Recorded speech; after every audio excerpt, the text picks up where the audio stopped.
ഇന്റർനെറ്റിൽ നിന്നും വിവരങ്ങൾ ആവശ്യമുള്ളപ്പോൾ നാം സാധാരണയായി ഗൂഗിൾ, ബിങ് പോലുള്ള സെർച്ച് എഞ്ചിനുകളെയാണ് ഇതുവരെ ആശ്രയിച്ചിരുന്നത്. എന്നാൽ ഇപ്പോൾ ചാറ്റ്ജിപിടി പോലുള്ള AI അധിഷ്ഠിത സങ്കേതങ്ങളും വ്യാപകമായി ഉപയോഗിച്ചു തുടങ്ങിയിരിക്കുന്നു. ലളിതമായ ഒരു പ്രവർത്തനത്തിലൂടെ ഈ രണ്ട് രീതികളും തമ്മിലുള്ള വ്യത്യാസങ്ങൾ നമുക്ക് മനസ്സിലാക്കാം.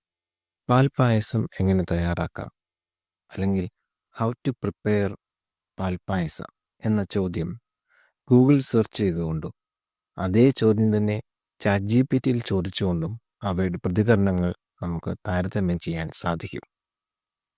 ഇവിടെ ഹൗ ടു പ്രിപ്പയർ പാൽപ്പായസം എന്ന ക്വറി ഉപയോഗിച്ച് ഗൂഗിൾ സെർച്ച് നടത്തുമ്പോൾ വിവിധ വെബ്സൈറ്റുകളിലേക്കുള്ള നിരവധി ലിങ്കുകളാണ് നമുക്ക് ലഭിക്കുന്നത്.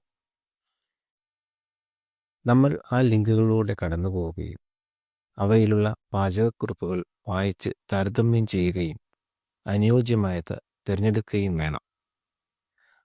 അതേസമയം ചാറ്റ്ജിപിടി പോലുള്ള AI സങ്കേതങ്ങൾ ഒരു വ്യക്തി ചോദ്യങ്ങൾക്ക് മറുപടി പറയും പോലെ നേരിട്ടുള്ളതും വിശദവുമായ ഉത്തരം നൽകുന്നു.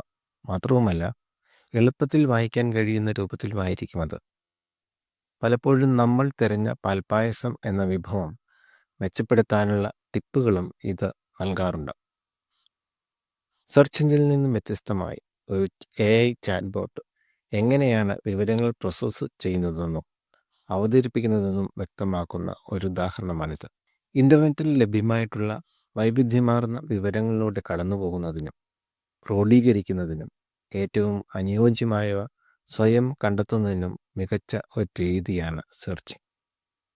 എന്നാൽ അതിന് കൂടുതൽ സമയവും പരിശ്രമവും വേണ്ടിവരുന്നു. കുറച്ചുകൂടി ലളിതമായി പറഞ്ഞാൽ, ഒരു ലൈബ്രറിയൻ സന്ദർശകന് അവർ തിരയുന്ന വിഷയത്തിലെ പുസ്തകങ്ങളുടെ ഒരു ലിസ്റ്റ് നൽകുന്നത് പോലെ ഗൂഗിൾ പോലുള്ള സെർച്ച് എഞ്ചിനുകൾ ഉപയോക്താവിന് വിഷയാധിഷ്ഠിത വെബ് പേജുകളുടെ ലിസ്റ്റ് നൽകുന്നു.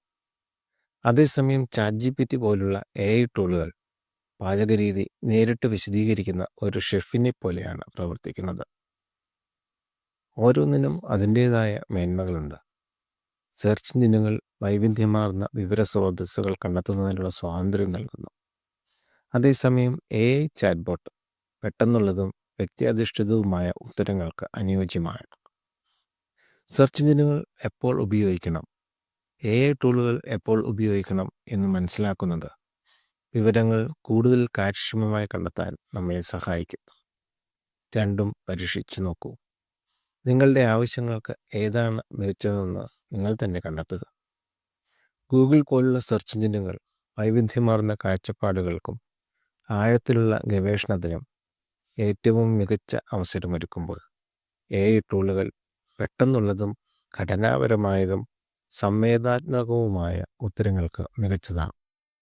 വിവരശേഖരണത്തിൽ രണ്ടിനും അവയുടേതായ സ്ഥാനമുണ്ട്. എന്നാൽ അവയുടെ പ്രത്യേകതകൾ തിരിച്ചറിഞ്ഞ് അനുയോജ്യമായ സാഹചര്യത്തിൽ അവ ഉപയോഗിക്കാൻ ശ്രദ്ധിക്കണമെന്ന് മാത്രം.